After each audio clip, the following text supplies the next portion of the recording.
In the year 2000, I had a dream to convert an 1878 Methodist church in Petherick's Corners, Ontario, into a craft brewery. The architecture was perfect. High vaulted ceilings, beautiful brickwork, a place full of history. 18 years later, brewing in a church is no longer the anomaly it once was. Brewers from all over North America are converting old churches into unique and innovative breweries, which made me think of this. It's time for the Church Key Divine Pilgrimage. This time we're visiting breweries housed in former churches, all the way from Southern Ontario down to Nashville, Tennessee. This year's host of the Craft Brewers Conference. Joining me on this pilgrimage is Lucas Farrell of the Longtooth Beverage Company, an enthusiastic newcomer to the ever-expanding craft beer scene. First up, two breweries still in Ontario, deep in the heart of Niagara wine country. All right, here we are, stop number 1, Silversmith Brewery in Virgil, Ontario. We're here with Kate and Sam. Thanks for having us, guys. Yeah, thanks for stopping by. What we're doing right now is we're on our way down to Nashville. It's the Craft Brewers Conference and the World Beer Cup. We're stopping at as many breweries as we can that are housed in former churches, and this is a beautiful example. What year's the church from? It is built in 1894. The denomination was it? So it was Anglican first, Anglican? Okay. and then it did some transitions along the way. Okay. It was actually a residential building as well in like the 50s, and then it was an antique store a couple times, and then it was us. Okay, because it had those other uses. Ever any pushback from you know you can't put a brewery in a church? You know what? No. No? I think the community was ready for some beer Awesome. around here. Being in the middle of wine country, I think it was probably time. Just driving in, seeing all the grapes, all the orchards, it looks amazing. Great, And great place. no pushback. Yeah. No, not at all. In fact, I think the church has seen its best life now. Okay. That's what a lot of the locals say so far. So yeah, it's been great so far. Awesome. A lot That's of people great to like coming here on a Sunday. that's it. I'm sure you guys get that a lot, right? hear. Yeah. Oh yeah. We're not here for long. We're just passing through, but I wanted to bring you one of our Holy Smoke. Awesome. It's, Thank you so much. Yeah, no problem. What do we got here? Holy smoke. It's a peat smoked Scotch ale. Oh, And I thought it was the fitting one with the spreading the gospel of great beer. So we wanted to share that with you. In fact, we'll share our black lager with you as well. nice. This is our flagship beer. It's what we're known for. It's our pride and joy. I've had this one before and I do enjoy it. Yeah. So And awesome. actually, Thank we've you. got that one in the awards that you guys are going to Oh, too. We submitted so it, so we'll, fingers crossed. crossed. All right. Excellent. Well, thank you very much. Thanks for coming by, guys. Thanks a lot, guys. Here we are at Brimstone Brewing Company in Ridgeway, Ontario. It's stop number 2. We've got an old friend, Zach, here. How you doing? Good. Well, thanks for having us in. Yeah, no worries. Yeah. I brought you a Holy Smoke. Oh, perfect. We're visiting breweries and churches on our way down to Nashville. So we had to come by Brimstone and see what you guys were doing here. Sounds good. How long have you guys been around? On the big system now, we're going on 3.5 years, but it was another 2 years as a micro on about a 60-liter system before that. So all in all, the license was out in 2012. As with all our stops, the former use was a church at It one was a point. church. All the old church was upstairs, which is now the event space. A lot of our names, we stick with the church theme. The first couple beers were Enlightenment and Sinister Minister. And now with some of our seasonals, we continue to play off that. So when you guys opened as a brewery in a church, was there any blowback from the community? Not as much blowback, but there has been some people coming down and giving us their 2 cents, especially some of the beer names as well. There's always some very opinionated people, and we reach out to them and get back to them when we can, but not any full blowback from the community or anything crazy like that. Thank you very much. Yeah, that was awesome. We made our way across the Peace Bridge on the east end of Lake Erie towards the Canada-US border, where an always friendly border guard ushered the RV through the compact car lane into the land of the free and the home of the brave. Our trip into Western New York was all too brief, but we knew we had to sample the state sandwich before we left, the beef on a weck.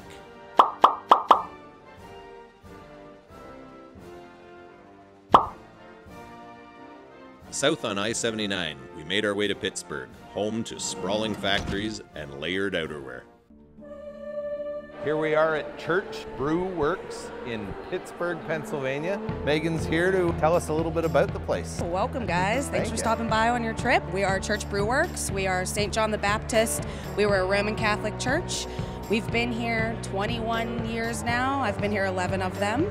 It's a good place to work. We have awesome beers. We brought you a little present from Campbellford, so that's our holy smoke. This is one of the perks right here. Yeah. This is what makes me happy. This is why we do it. Ever any blowback about it being in a church? Anybody kind of got their nose up in the air? Absolutely, definitely. When we first opened, we would get calls all the time. People would picket.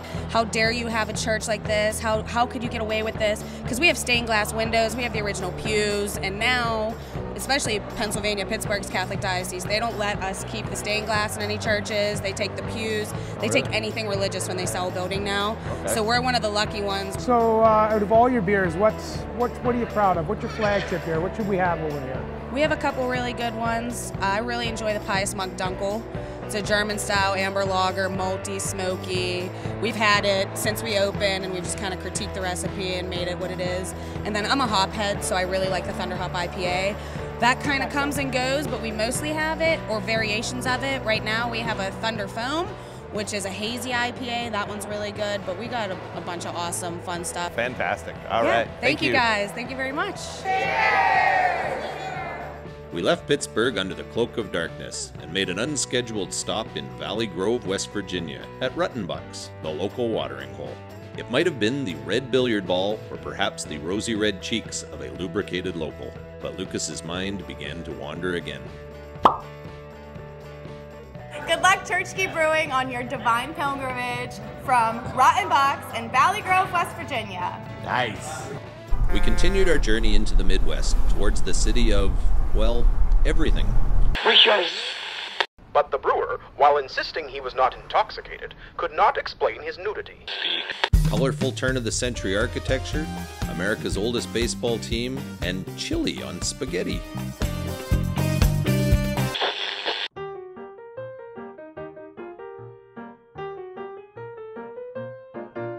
So we're here at Taft's Ale House in Cincinnati, Ohio. Our new friend Ryan here's been showing us around. When was the church originally built? When did it become a brewery? All that kind of stuff. Sure, yeah. Taft's Ale House, where we're at right now, was originally a German language evangelical Protestant church that was constructed right around 1850 in this neighborhood over the Rhine, Cincinnati, Ohio here. It was a congregation for a long time, and then was vacant for a while, and our company was able to come in, renovate it, and we've turned it into a lovely little brew pub here. Any pushback? Any of the locals not happy about the beer in a church now? And, yeah, maybe once a year. An actual original congregation member that'll roll through here hasn't been a big deal overall, and I guess part of that is due to the city's overall friendliness towards beer and alcohol in general. Right. So why the name? Who's Taft?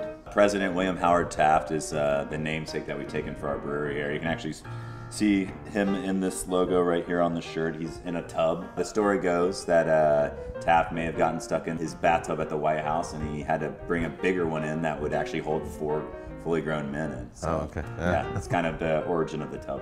We wanted to kind of do our brewery here in honor to, probably Cincinnati's most famous son. Tell us some of the styles we're brewing here. I'm tasting some fantastic stuff. Sure. So right now you're enjoying Gustav, which is our Vienna-style lager.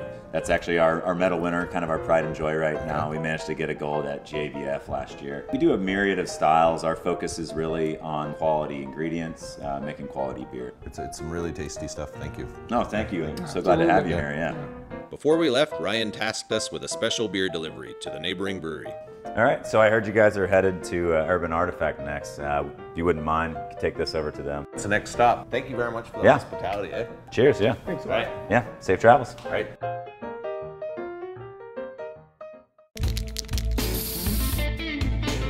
I think this is it right here. That looks like the guys. Hey guys, is this Urban Artifact? Sure is. All right, I'm John. I'm from Churchkey Brewing. Lucas, nice to meet you. Nice to meet you as well. Ryan from Taft sent that down for you guys. You were generous with your beer last week, so he's repaying the favor. Yeah. And we brought this down from Canada for you. That's our Holy Smoke. Excellent. We're touring on our way down to Nashville. We want to see a bunch of breweries that are housed in former churches. Are you able to show us around? Yeah, for sure, definitely. Awesome.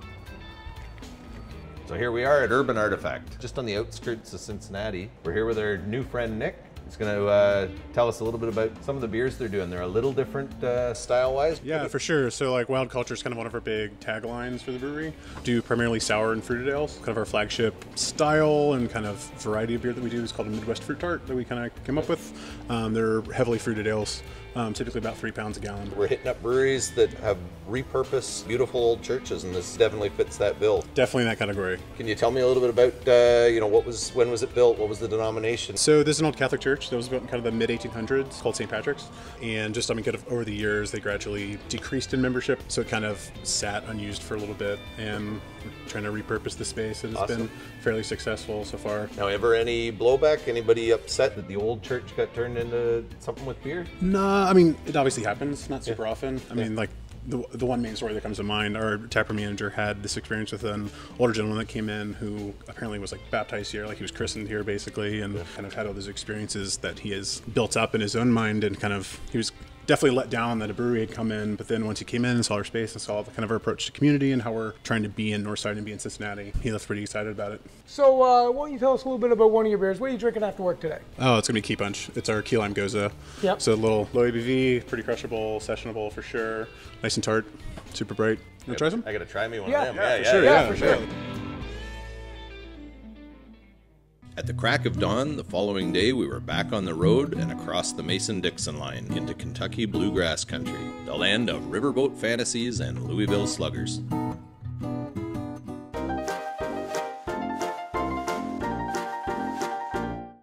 We got our new friend Brian here, and we're at Third Turn Brewing. Can you tell me a little bit about when was the brewery built, what was the denomination, that kind of thing? We officially opened September 17th of 2015. The second largest festival in Kentucky is actually right in our front porch. It's called the Gaslight Festival. So we wanted to make sure we got open for that festival to serve everyone in J-Town some craft beer. The city of J-Town got us this building, found the building for us. We bought it from them. The church was built in 1878, same year as yours, which is awesome.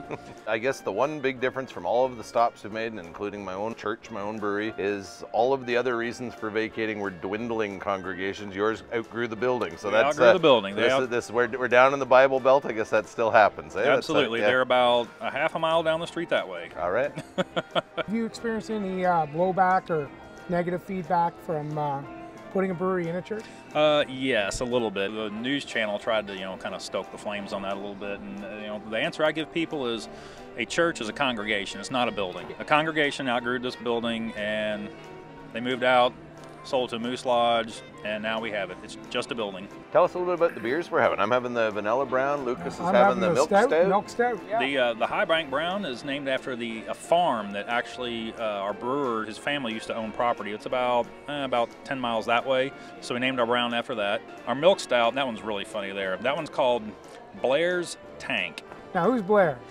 There isn't a Blair. So one of our regulars named Sean, he's a really funny guy, was absolutely 3 sheets to the wind hanging out with our brewer one night, and he was trying to say blank stare, but it just couldn't come out. He all kept saying it was Blair's Tank, Blair's Tank.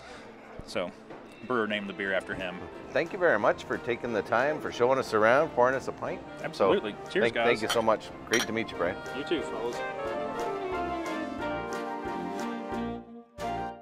We finally made it to the heart of Honky Tonk, Nashville, Tennessee, this year's host of the Craft Brewers Conference, where 14,000 brewers from all over the globe gather to learn, teach, and raise a glass to craft beer.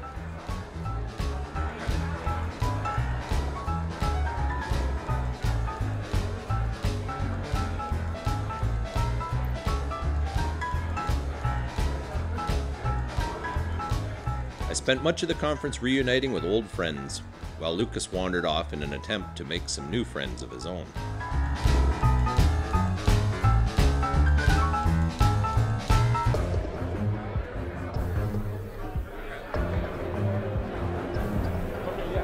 Where's John?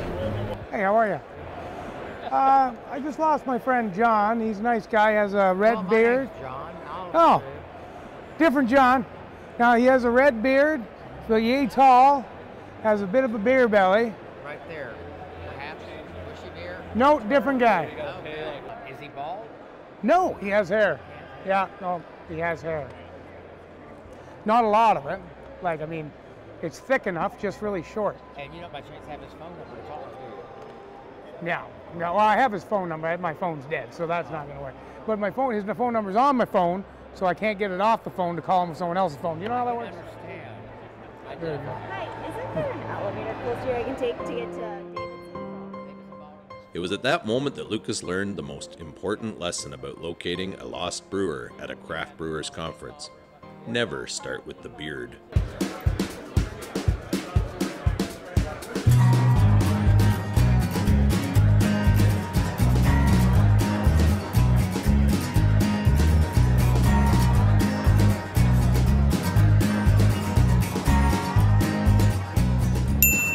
Lucas was still adrift on the trade show floor when I finally spotted him talking the ear off a kindly, yet visibly fatigued trade show vendor. We were reunited, and apparently it felt so good.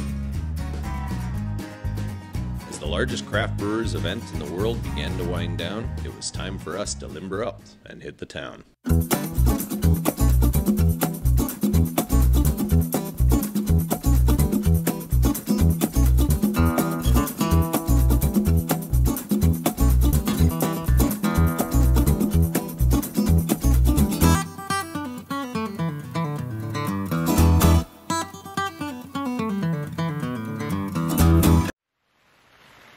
The next morning, as if Nashville was sad to see us go, the sky opened up and Tennessee tears rained down on us. We pointed the RV north and headed for home.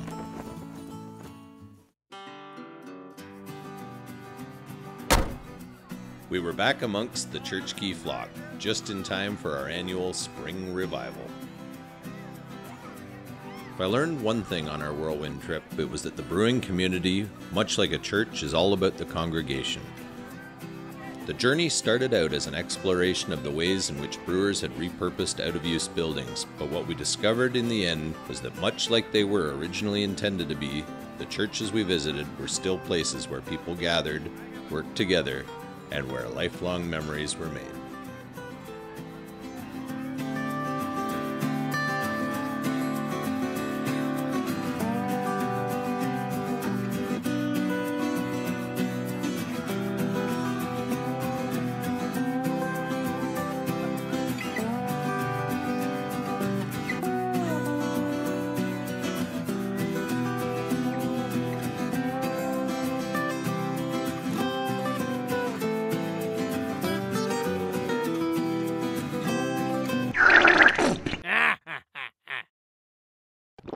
The smokier the better for me.